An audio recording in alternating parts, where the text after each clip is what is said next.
the Last Roundup Horror Show.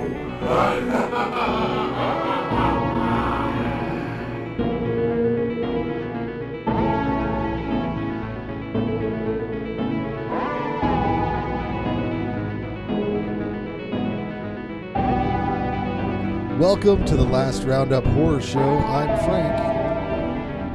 I'm Jared. Jason. I'm eating a brownie. He's eating a brownie. My mom made brownies.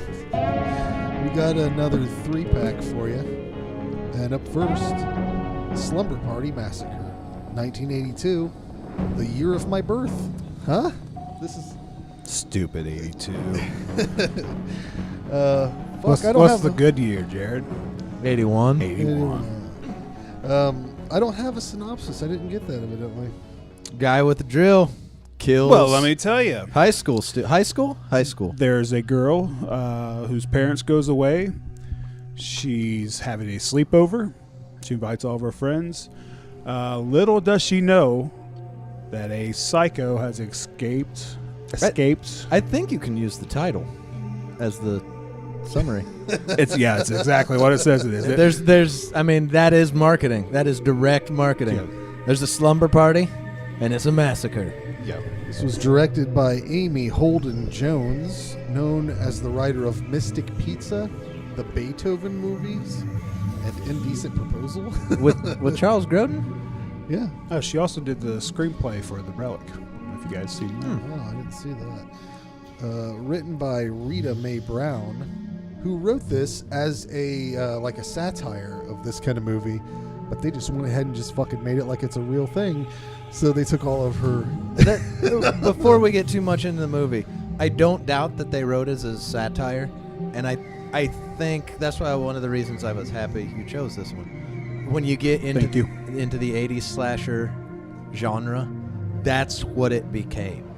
Like just satire. This was intended to be wrote as a satire of the genre, and ended up being an exact replica of what was going on in the genre. Well, and let me just say this too. I never in a million years would have thought that this is written and directed by women. Oh no, man! Like, There's like some never as far as guessed gratuitous nudity goes. There is just like fucking the whole segment of just ass and tits. Again, like it's satire. Like if you watch it, it feels like something that would be overly exaggerated satire, but doing the slasher genre. Yeah. It ended up being very nuanced. Like the closest you can see satire is like the beginning shower scene, where it's just following women who are talking in the shower, and then it pans down to their ass. Yeah, it doesn't take long to get and into then back up to anything. their head, it basically and back up down to, and then back down to their ass. It goes through all of the main female characters except for Jackie, which is the motherfucking one I want. I was like, when is Jackie gonna be her debut? But like it was no debut for Jackie. You could say it was clearly done to be like, this is all these movies are. Yes. But it was so exact to how those movies do it. Like you can watch it and just be like, no, it's just an 80s slasher movie.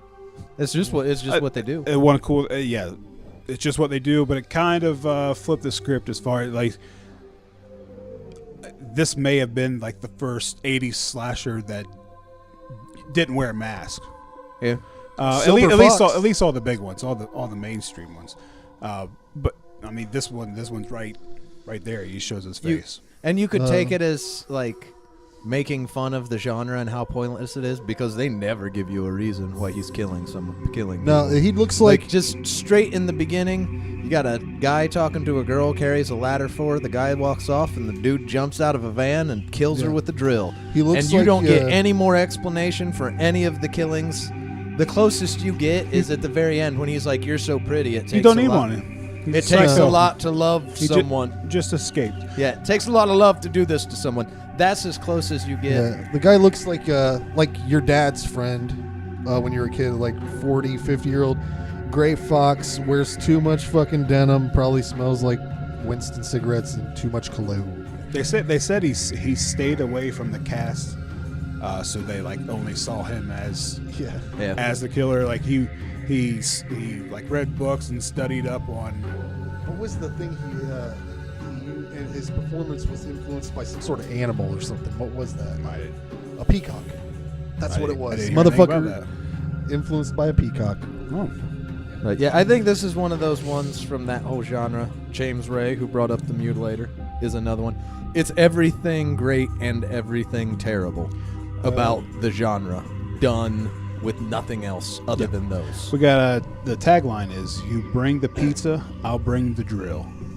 Yeah, that drill, man, that is the most unwieldy motherfucking weapon for a murderer. Well, if someone saw you running from the school as he does at the beginning, they would be like, "Oh, look, that motherfucker looks like a guy that would murder somebody with a big drill." I mean, it was written and directed by two women. You know, that's representing a dick. Oh yeah, that's a good point. You that's know a good that point. is. And And they have enough shots too, like of behind the shots of behind him with the woman down between his legs cowering, and then they like drop the drill down like he's hanging dog. yeah, for sure. And then they slice the thing in. Well, jumping spoiler right to the end. Cut the half. The cut the drill. machete.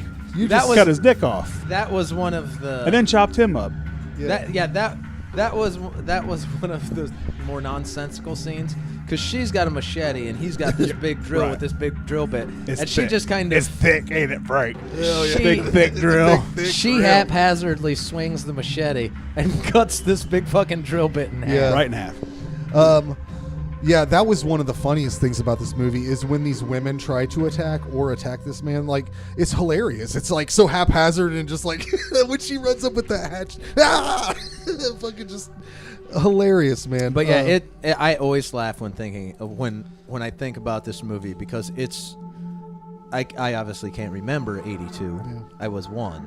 But like I try to think at the time how this would have been received, because the 80s of slashers that I think, that's what it is. But it may have been done at a point in time when slashers hadn't went that far, like that pointless, that much gratuitous nudity, that like slashers as a genre may have not have hit that point. So at one point in time, this may have been clearly satire.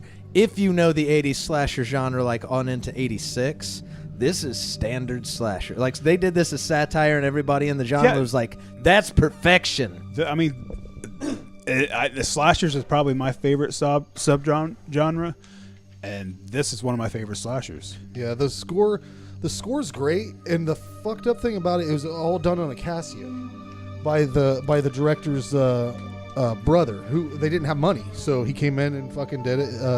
His name's Ralph Jones. That's his only credit, is this movie and one other movie that she directed. I can't remember the name of off the top of my head, but yeah, I there's several highlights to this movie. I love the weird sexual predator neighbor that they have that comes in and like he's just a good neighbor. He's Frank. just- There wasn't no, nothing that there. he's a sexual predator. He was in their house, and then he's like, I'm willing to not tell your mom about the Maui Wowie if you don't tell her I was basically fucking creeping around your house. How did he even get in there? Tell her I scared you. Yeah. Like I don't think this movie is like, if you have no idea about 80s slashers and you want to introduce yourself into it, I don't think this makes the top 10, just because of all the obvious. No.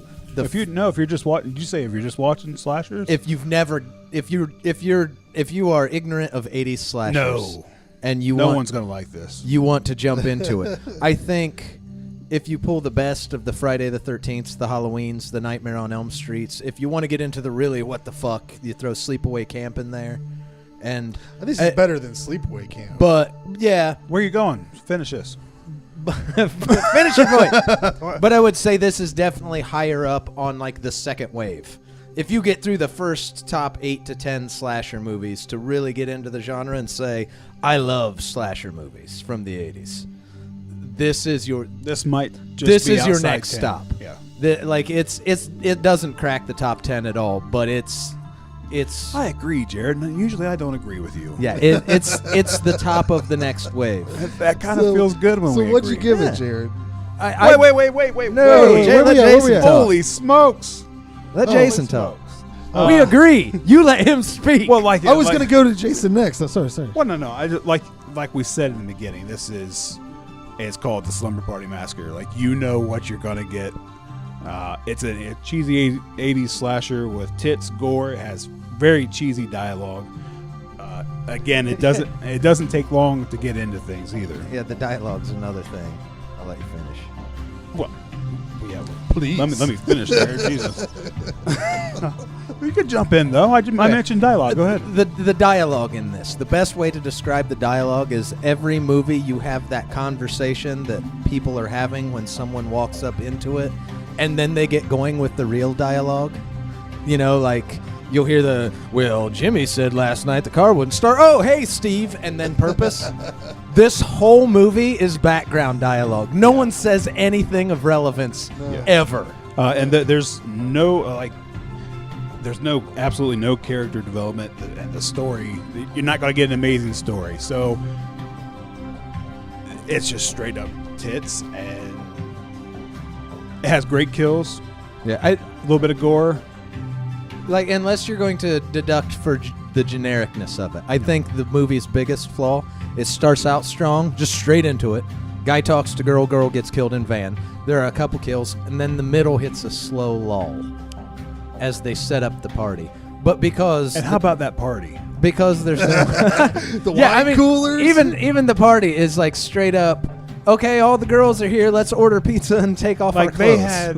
They had like a bowl of Twinkies, a bowl of Cheetos. They ordered pizza. Speaking of pizza, so they get their pizza. The delivery guy ends up dying. Yeah. He gets killed. Chaos is going on. They're scared for their lives. People have gone out to call for help. They have knives in their hand. But they get hungry. So they eat the pizza. They put this box of pizza on top of the pizza delivery guy and eat it. And she says that's better. But no, if you're in the mood for a movie like this, it's good. Like we said, maybe just outside the top 10. Yeah. Or if you just want something to put in and not have to pay real close attention to, just to have something on, this is great for that. I gave it a 7. Yeah, I laughed so much in this movie from some of the shit that when the girl runs with the circular saw and it's plugged in and then it unplugs or what, that's like Chevy Chase level of shit to me. Body. And then his drill must have had a pretty good battery. Yeah. But I gave this movie a 9 out of 10. You knew it was coming. Frank's right up there. You knew it was coming, man. I'm choked. only 2 away from Jason, but this is my shit right here. This is what I love about horror movies. This is if you like that, horror then yes, is for me. This is a good one. So the only thing that would bump it up is like maybe varying the dude's fucking killing techniques a little bit. That drill is unwieldy and fucking ridiculous. But yeah, I give it a 6 just because the middle gets slow. It'd be a 7 or 8 if they'd have kept pace from the beginning all the way through. For as little story as there is, you don't need any break in the killing. It's my only criticism of it. So, well, on to the news.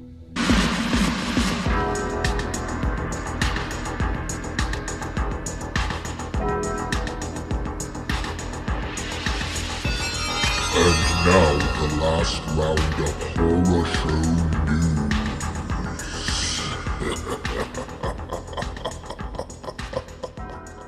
Here's some news for you. M. Night Shyamalan will be producing a new psychological thriller series for Apple's streaming service. He will also be directing the first episode. No details about the name or plot has been revealed as of now, so stay tuned. Joe Dante is known for his tiny terror figures such as gremlins and small soldiers. He's now set to bring more to the big screen in a film called Teddy Bears Are for Lovers. Dante is serving as executive producer and will be veteran cinematographer Michael Bonnevillaine's directorial debut.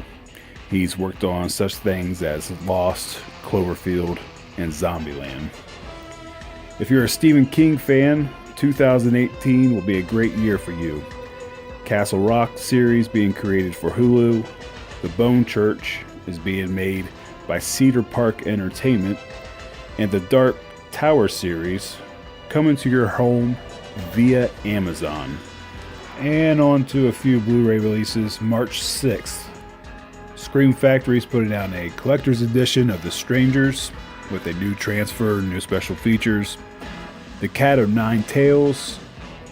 A couple double features from Hammer Horror. Never Take Candy from a Stranger paired with Scream of Fear. And Maniac paired with Die Die My Darling. Death Wish from 1974. Fangs of the Living Dead. And another cool double feature, House on the Edge of the Park paired with Last House on Massacre Street. March 13th, The Shape of Water, George Romero's The Crazies, Unearthed and Untold, The Path to Pet Cemetery, The Ambulance, a bare bones edition of the new 4K restoration of Suspiria, The City of the Dead, and Children of the Corn, Runaway. That's it for the news. That was the news. Yeah, it was new shit. If we'd have only went with what's happened so far today, it'd be the old. Oh, I'm gonna start doing what Charles Band does and just take stuff I've already talked about, I've already used, and act like it's new. Yeah, dude, that's called It's just a filler. that's rebanding. Up next on our trilogy of terror is The Exorcist III from 1990. Oh man. Summary for this film: a police lieutenant uncovers more than he bargained for as his investigation of a series of murders, which have all the hallmarks of the deceased Gemini serial killer, leads him to question the patience of a psychiatric ward.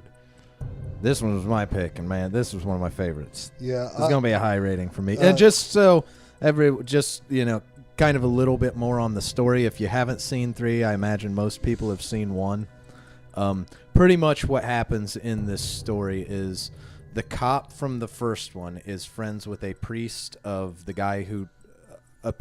is friends with the priest who fell out the window at the end of the first one, and they get together every year on like the anniversary of his death and watch A Wonderful Life. You find out through it that priest, although he died, played by our own Jason Miller. Even that though did fuck me up when I saw that. I'm even like, though he died, the demon in The Exorcist was very angry about getting kicked out of the little girl's body.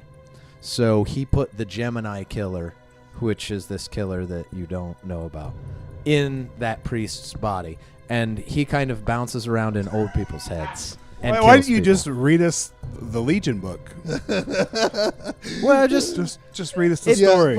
I was about done. There it is. So you have the Gemini killer in the priest from the first one's body. Also, and sometimes Zool, or no, what was it? And what was the one from the first one? Zozo? Or was it Captain Howdy? What the fuck was the demon? Oh, from Captain Howdy. Yeah, was that what it was? I believe so. Because there was 3 different fucking people in this body. Yeah, but what's the killer's name? The Gemini killer. The Gemini killer, yeah. Is the killer in this one. But he was put in there by the demon that was cast out in the first one. It took him years to put enough brainwaves in the priest's body back together to make it function again. No one's understanding you. And now he is possessing old people in the crazy place that he is and using them to kill people the way the Gemini killer used to kill people. What a mess! And the cop is investigating. This whole thing, this is why I think that only certain people are going to like this movie, because if that is the story, and then it's compounded with confusion by the fact that during production they had shot the whole movie with Brad Dourif, who is fucking amazing. He should have won an award for this. He is fucking amazing. He doesn't have an award. That's the acting in this. It's George C. Scott. He's an acclaimed actor. But he's good. I fucking lose my shit. He's great. Every time he's like talking to him after the movie, and he's like, stand close. You smell that? Yes, you do. I haven't bathed in 3 days. My wife's mom is in from town. And he tells the fucking carp story. Read us the book and act it out. I will get it all from Jared. But before we get into all the fun stories and shit that happened, I have to explain that the whole movie was shot with Brad Dourif first. And then, because Jason Miller, you weren't available, clearly. At the time. When they went to shoot. So when he became available, the studio's like, "Oh, you got to work him in somehow." And William Peter Blatty did not want to do this. He's like, "This is fucking stupid," but he had to abide by their fucking deal. So he decided to flash back and forth in the same character. What was the guy's name? Father Dyer? Yeah, Father Dyer. What was the other? What was Brad Dourif's character? Father Karras, or Patient X, or the Gemini Killer. That's why it gets so goddamn confusing. Father Karras is the one that died in the first one. But basically, sometimes it's Jason He's using Miller. his body. Sometimes it's Brad Dourif. It's always the same character, but all that shit Jared said's the story, so it's even more confusing. Both are Father Karras. If you watch it, I'm sorry to the viewers and listeners. when you watch the movie, it's way less confusing. This is all you need to do. Let all that shit go. None of that story matters. Fucking throw that out the window. Focus on George C. Scott. He is the best part of this. Honestly, if they would have not did the whole movie and just took George C. Scott and the dude who played Father Dyer and put them in a buddy flick, yeah, they were good together. I want to watch that TV show or that fucking movie, whatever that is. Yeah, and just a movie of Brad Dourif. Oh yeah, yelling about shit. Yeah, my favorite scene is the fish story. There's an extended story he tells about this. What is it? A goldfish? A carp. A carp going up and down, back and forth. His mother-in-law likes to cook carp, but you gotta cook it. She's gotta clean it of impurities, so she leaves it in the bath water. Yeah. Now, I suppose you have all sorts of rosary biz and the like. No. This is a goose. Maybe you should go home and rest. I can't go home. Why? The carp. I thought you'd say. My wife's mother is visiting, Father. And Tuesday night she's cooking us a carp. It's a tasty fish. I have nothing against it. But because it's supposedly filled with impurities, she buys it live. And for 3 days it's been swimming up and down in my bathtub. Up and down. And I hate it. I can't stand the sight of it. Moving its gills. Now you're standing very close to me, Father. Have you noticed? Yes. I haven't had a bath for 3 days. I can't go home until the carp is asleep. Because if I see it swimming, I'll kill it. That's what I remembered most from this, because I remember you were the first person that showed me this movie. I love this movie. And that is the one fucking thing I remember laughing so hard about. And not overly violent. No. It's more dialogue than anything else. You don't... It's crime detective horror. Yeah, you don't really see anybody get killed. No.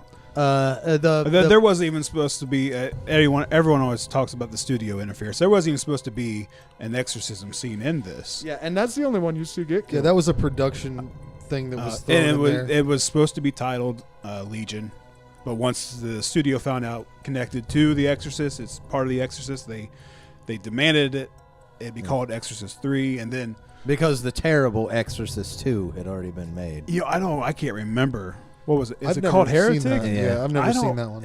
You're not missing. If I have, much. I have.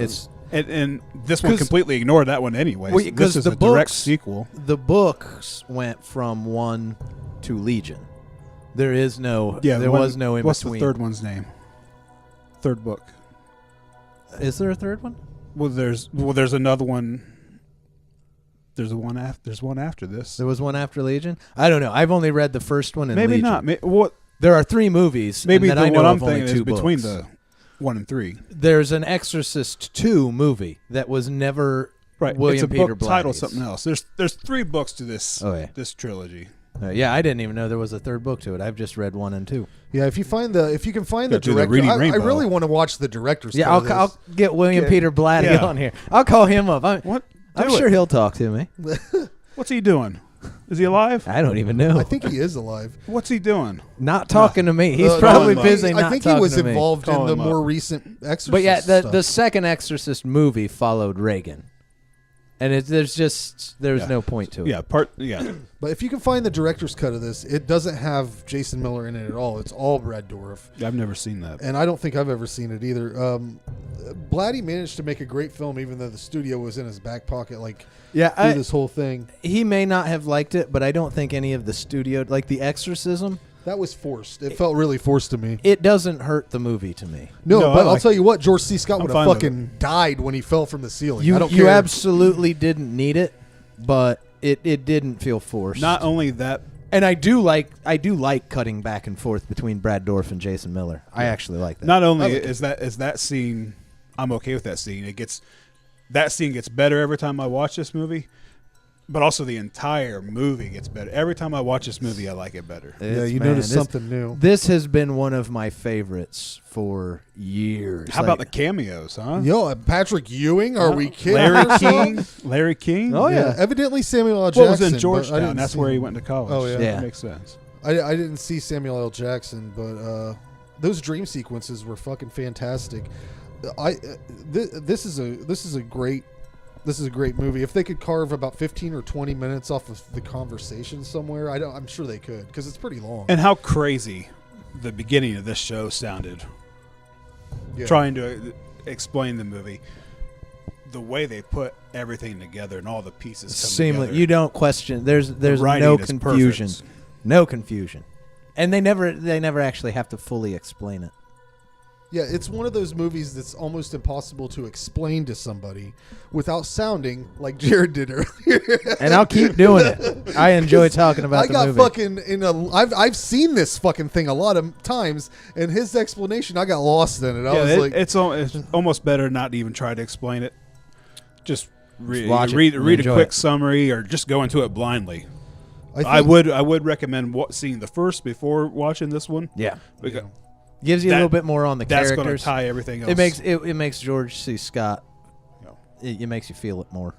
Anyways, I gave this a 9 out of 10. It could have, I might have, if I see the director's cut, might be a 10 out of 10. What'd you give it, Jared? I'm right with Frank. 9 out of 10. A 10 out of 10 if you got to see the kills. Yeah, maybe. Yeah. It's real close to 10. Acting's great. The Did you give it a 9 atmosphere. too? I gave it a 9. Wow. The atmosphere is great. I was getting to that. Damn it, Frank. I'm sorry. I was just astonished. That's the first time we all three I really hit the same score. love. I love old hospitals. I love like the old churches and that feel that has all of this in it. A great story. Again, the story is much simpler than what we probably made it sound like. Just a great If you're score. confused, I'll tell you again. Has a great score, and The Exorcist has one of the greatest theme songs of all time. Yes, Frank, I do give it a 9. 3 9s. 3 9s. That's the first time we all three. That's a Last Roundup Horror Show first. That's the last round. Can you put? It's definitely a top-rated movie. Can you put like a trophy graphic or maybe some like confetti going boo 999 like slot machine ending on 9s? Boo boo boo shoo. That's the jackpot. That's the Last Roundup Horror Show jackpot. That's the jackpot. Let's go into where we at now. Reading Rainbow of Death? Yeah, how's that doing? Take a look, it's in our book, a reading rainbow.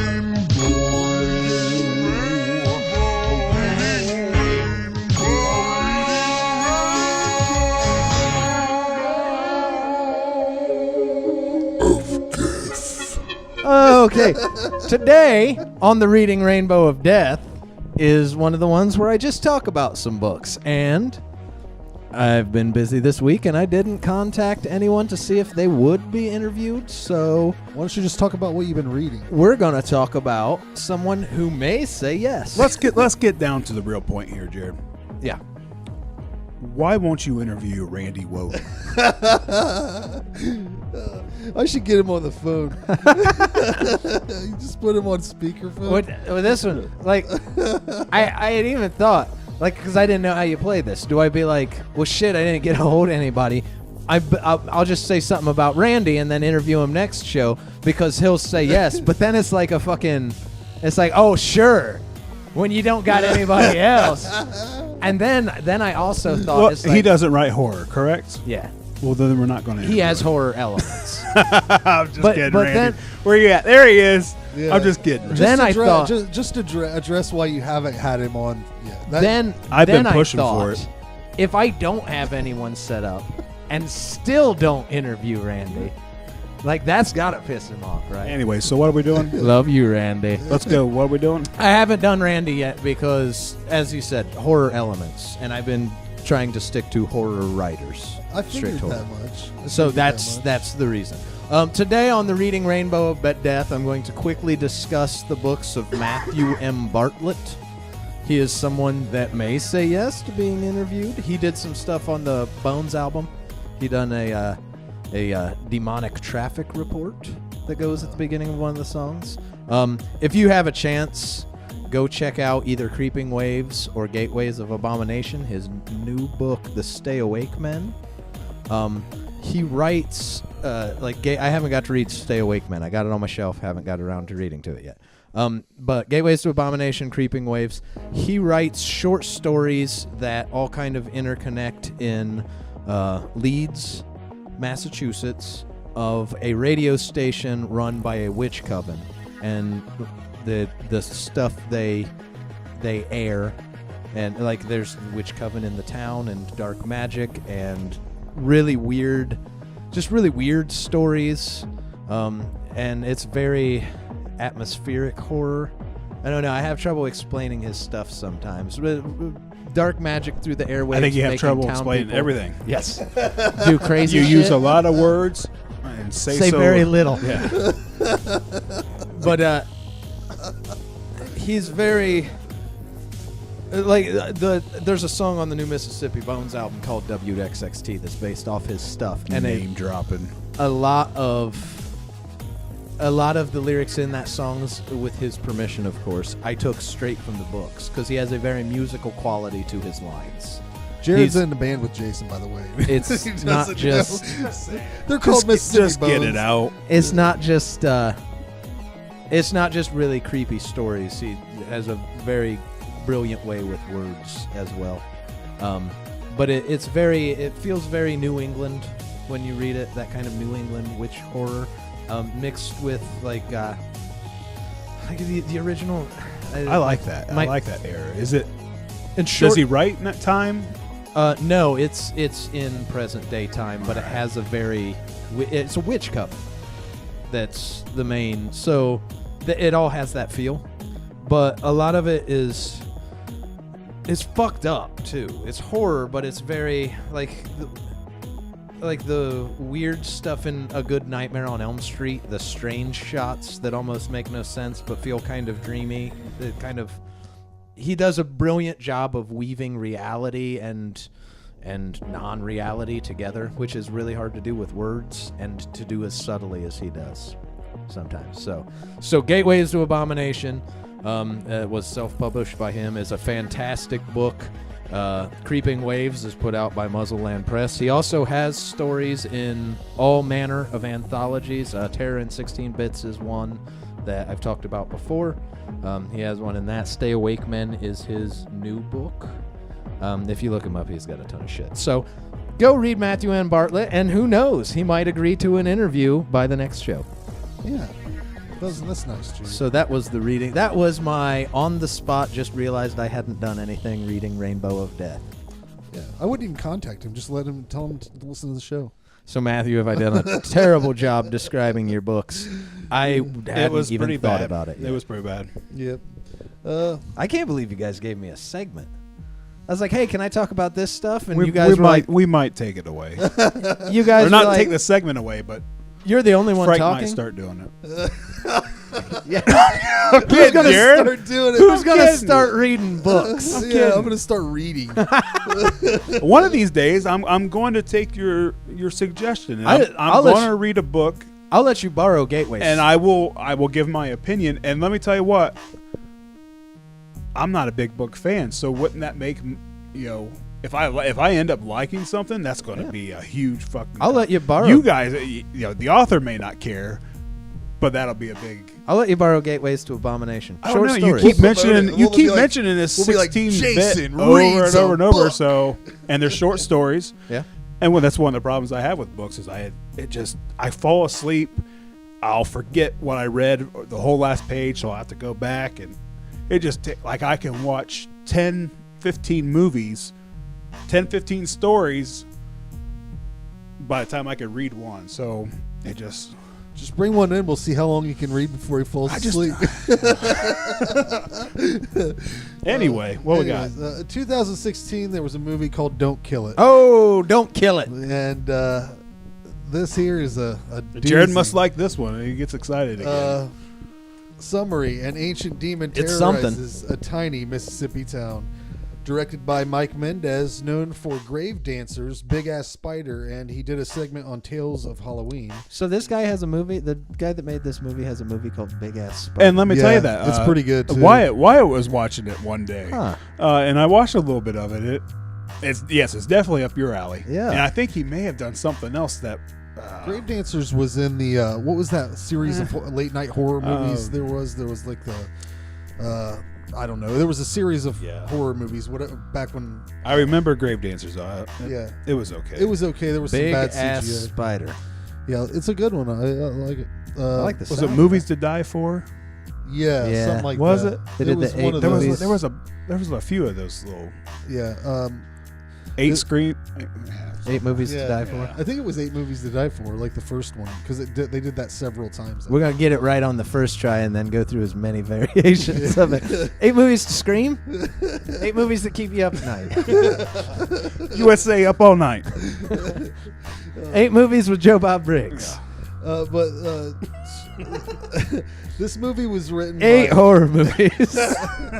This movie was written by Dan Burke and Robert Olson, who both worked on Stakeland 2, The Stakelander, which That's so awesome. I have got to watch that shit. I don't care if it's good or bad. I'm watching it. That's I do want to see the first one. Yeah.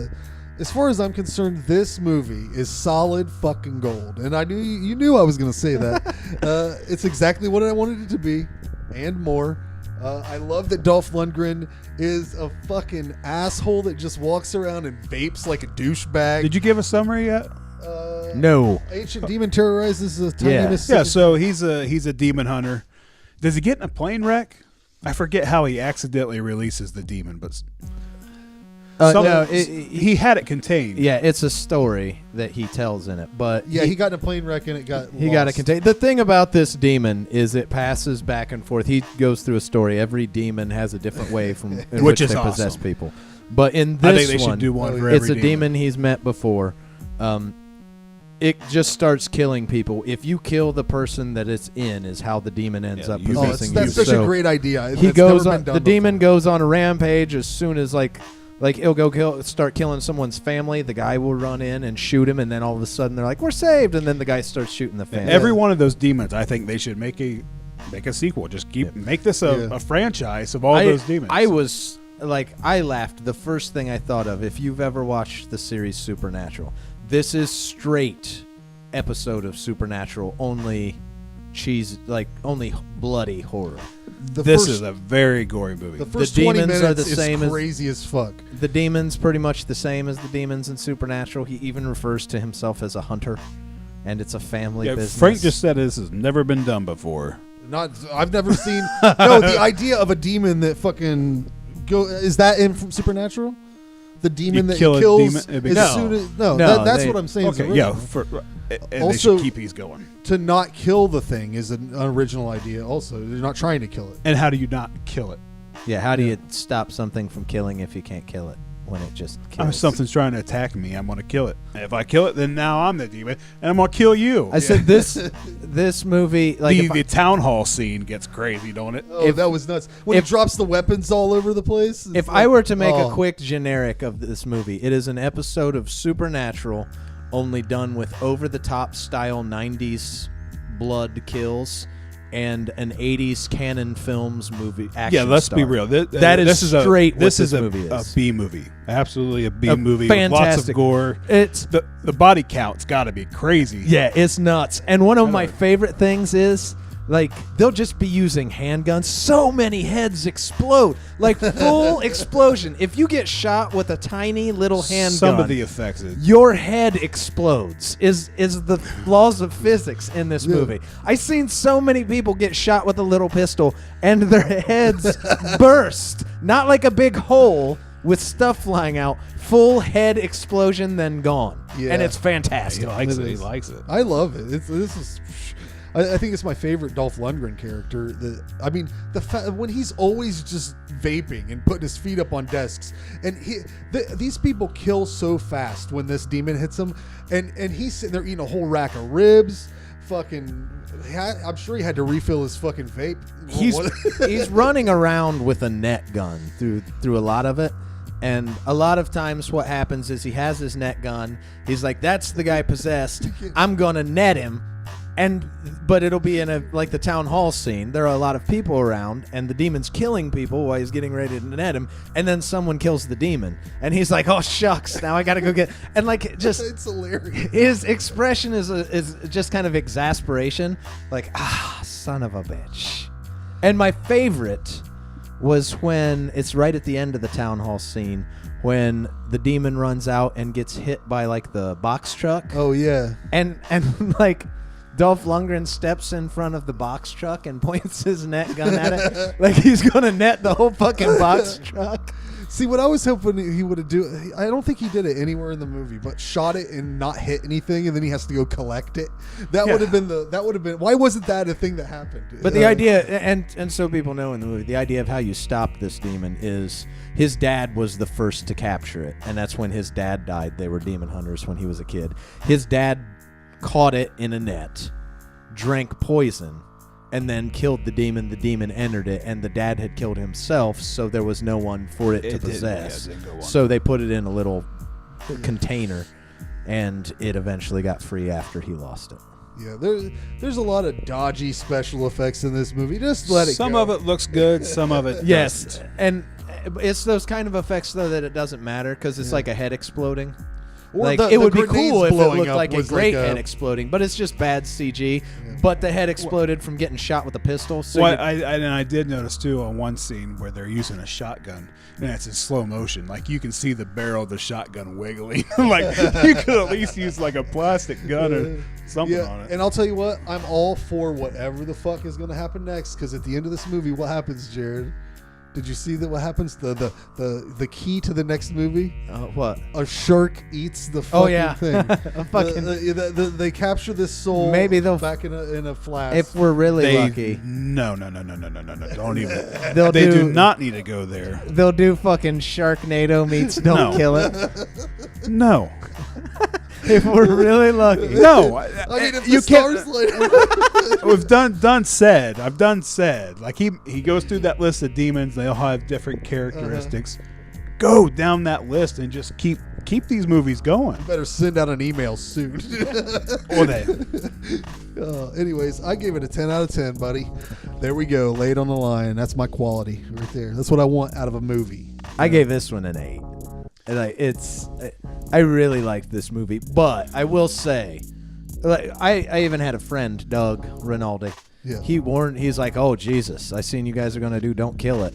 Fair warning, that's bad." I love it, man. There is this. It's not a great movie. No, I can't. We're making this sound good. This is a cheesy B movie. If you don't like that kind of stuff, which I don't, It's don't expect anything. And we else. didn't even get into the angel. The way they end up killing it is this FBI agent who he's teamed up with turns out to have angel she's blood. an angel. That the demon, this movie is so good that you forget doesn't entire even- parts of the Yeah, story. I swear to God, I didn't know what you were talking about till you said it. I forgot completely about that. That's how good it is. You can forget what happened in it. I thought maybe I missed a twist somewhere. But yeah, like you're not going to say I want to watch a really solid horror flick and pop this in. This is straight popcorn fun. Sit around and laugh ridiculousness. Yeah, if you And, like I mean, good it's- movies, go with Jason's score. We also kind of left out the fact, like, you can really sell the point. It's Dolph Lundgren. Yeah. And I mean, it's It's Dolph Lundgren as a cowboy demon hunter. Trench coat, He's hat. not good. He's not a good actor. No. But in this great. movie, he's good. He's a great actor. In this movie, he fits this movie. Like he's Yeah, good it's for this movie. best, Like, best movie. He didn't all of a sudden learn how to act, and you're going to put this in and be like, man, Dolph Lundgren's come a long way. You're going to be like, Jesus. Yeah, here's what you do. Figure out how much you love Dolph Lundgren or even like him. Then base that on whether or not you watch the movie, because I'm about 5 seconds from clicking on Kindergarten Cop 2 just to see what that nightmare's all about. That might be the worst horror movie in the world. But yeah, this, like, I laughed all the way through this movie and was entertained the whole time. Yeah. Well, let me tell you what I think about it, Jared. Go for it. If you're looking for kills, a good cheap B movie, you're gonna love this. Some of the effects were good, some wasn't. The acting is cheesy, but again, it fits this movie. The concept was great. There's the kills. A lot of the kills were great. It's an entertaining movie, but again, I'm not the B movie guy. But I still gave it a 4. I mean, that's respectable. You haven't given a score yet, have you? Yeah, I gave it an 8. Oh, you give it an 8. Okay. 9, 8, and 4. So that tells you. I give it a 10. I was a 10. 10, 8, and 4. Top of the list for me.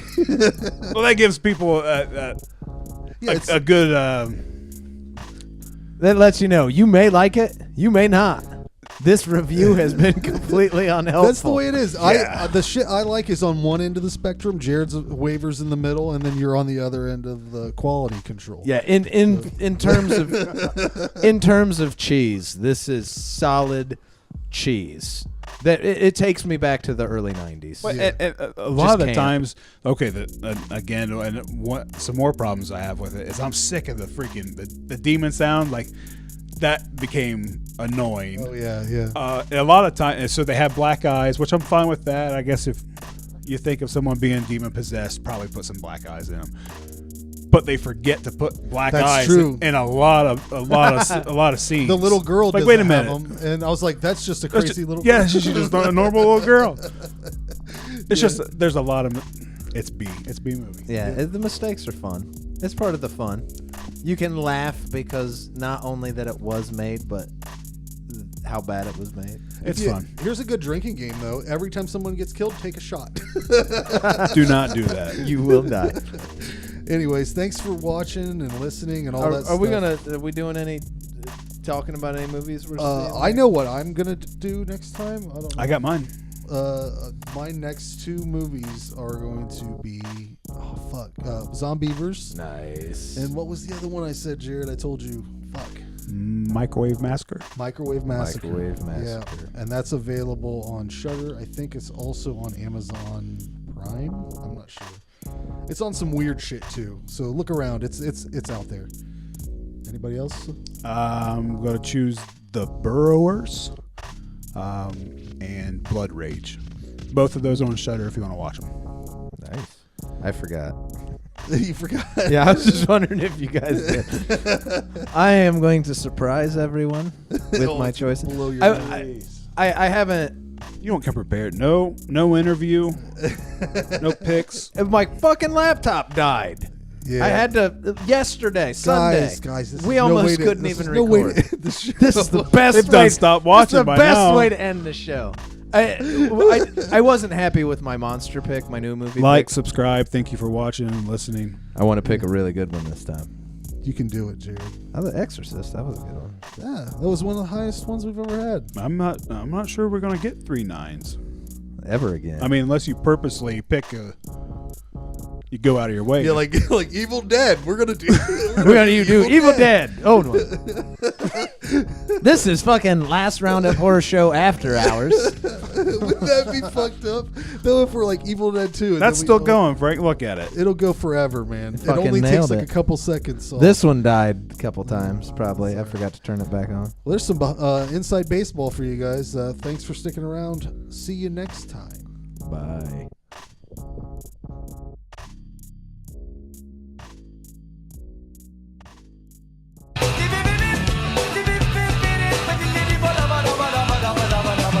No, you stupid motherfuckers.